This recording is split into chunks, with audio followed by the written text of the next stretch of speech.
दुनिया की तमाम छोटी और बड़ी खबरों के लिए हमारे चैनल को सब्सक्राइब करना न भूलें और बेल का बटन जरूर दबाएं।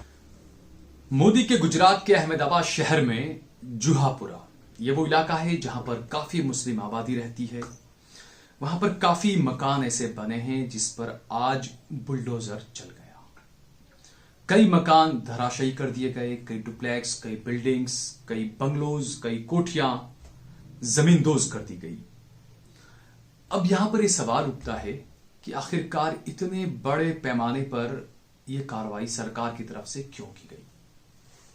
हम बार बार एक बात कहते हैं कि जो बिल्डर लॉबी होती है उसमें सभी बिल्डर बुरे भी नहीं होते और सभी बिल्डर अच्छे भी नहीं होते।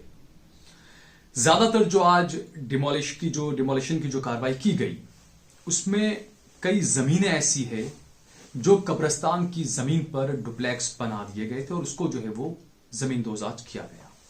सरकार है, उसको कार्रवाई करनी चाहिए, सरकार ने अपनी कार्रवाई की। लेकिन यहां पर यह सवाल उठता है कि आखिरकार मुसलमानों में वो बेदारी कब आएगी, कौन लाएगा, कैसे लाएगा। क्योंकि एक अपना आशियाना खुद का हो, यह हर एक गरीब का एक ख्वाब होता है। अपनी पूरी जिंदगी भर की कमाई इंसान अपने मकान को खरीदने में लगा देता है। कई बार ऐसा होता है कि इंसान अपने पत्नी के, अपनी माता के, अपने घर के लोगों के जवेरात, जेवर वगैरह बेचकर जो है वो मकान खरीदता है।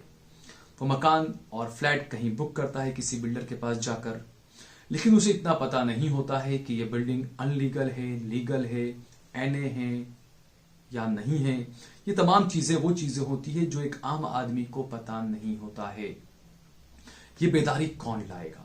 और इसी का फायदा जब कोई गरीब मुसलमान है, उसे ये पता नहीं होता है कि वो जिस फ्लैट को बुक करने जा रहा है, वो जिस फ्लैट को खरीदने जा रहा है, जिसके लिए वो एडवांस जो पैसा दे रहा है, वो फ्लैट लीगल है या नहीं, उसका अंदाजा कई लोगों को नहीं होता है। और इसी का फायदा जो है वो कुछ बिल्डर हैं वो उठाते हैं।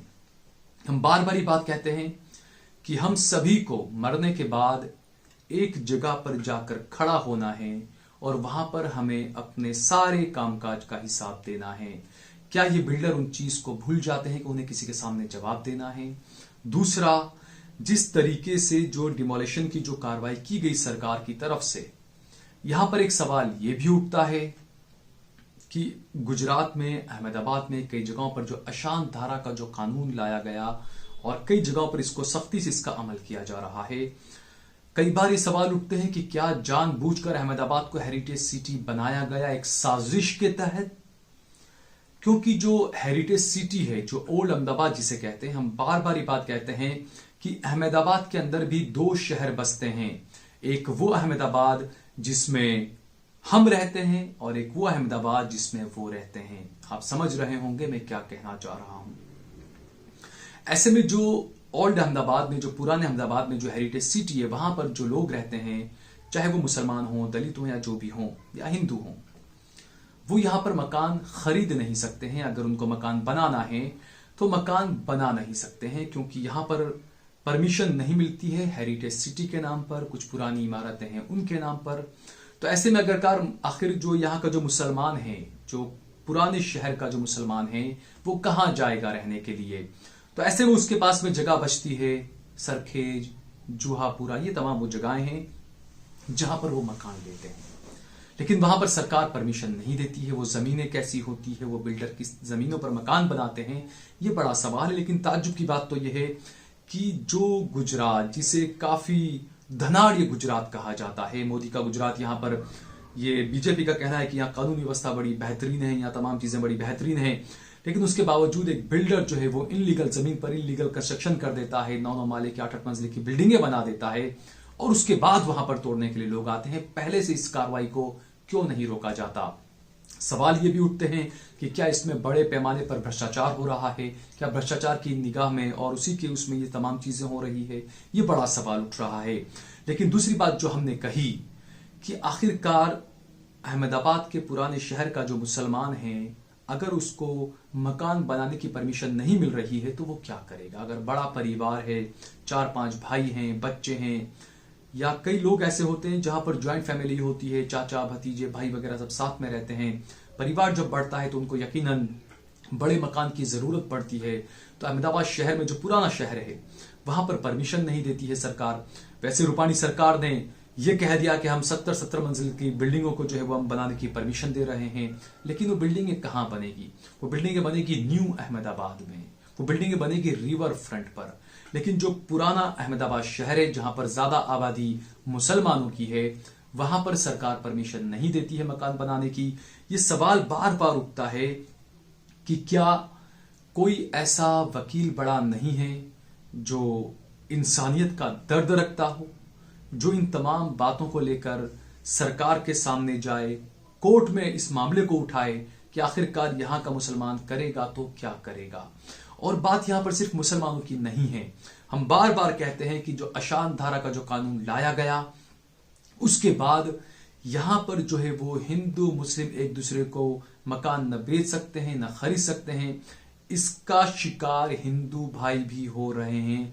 कई ऐसे मामले हैं कि किसी हिंदू भाई का मकान किसी मुस्लिम इलाके में है, वो उस मकान को बेचना चाहता है लेकिन वो मकान नहीं बेच पा रहा है।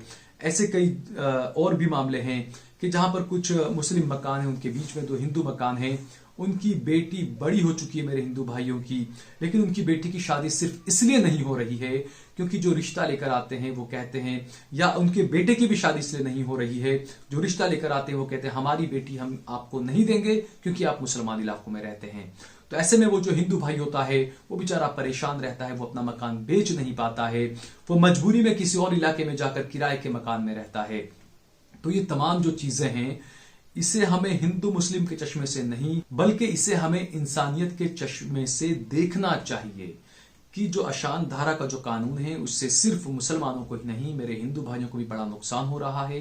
लेकिन जो हमने कहा कि यहां पर जो मकान बनाने की परमिशन का जो मामला है, मुसलमान सबसे ज्यादा इससे प्रभावित हो रहा है।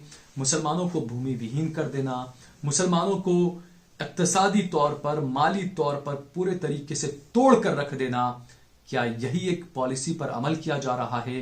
ये तमाम वो चीजें हैं जिसके बारे में हम सभी को सोचना चाहिए।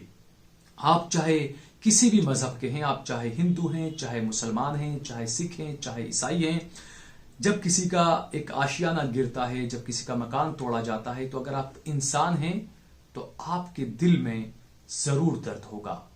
क्योंकि जैसा हमने बताया कि एक गरीब जब एक मकान को खरीदता है तो अपनी जिंदगी भर की मेहनत पसीने की कमाई उसमें लगाता है, सरकारी बुलडोजर आकर 1 मिनट में जो है वो उसको तहस नहस कर देता है और वो गरीब जो है वो सड़क पर आ जाता है।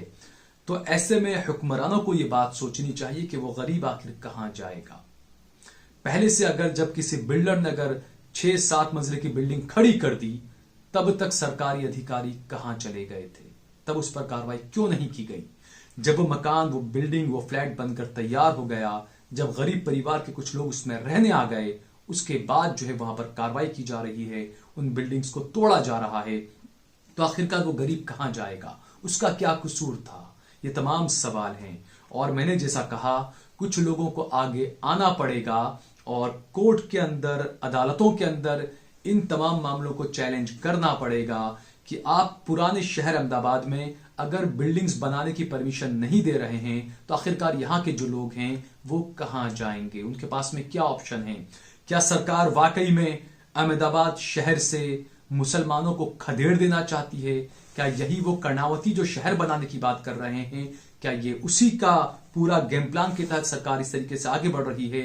ये एक बड़ा सवाल है। इस बात पर सभी को बारीकी से गौर करना चाहिए। अगर आपको हमारा ये वीडियो पसंद आया हो तो इस पर कमेंट करिए, इसे लाइक करिए, इसे ज्यादा से ज्यादा शेयर करिए, और अगर आपने हमारा चैनल सब्सक्राइब न किया हो तो हमारे चैनल को जरूर सब्सक्राइब करिए। आप देख रहे हैं देश लाइव, देश की आवाज।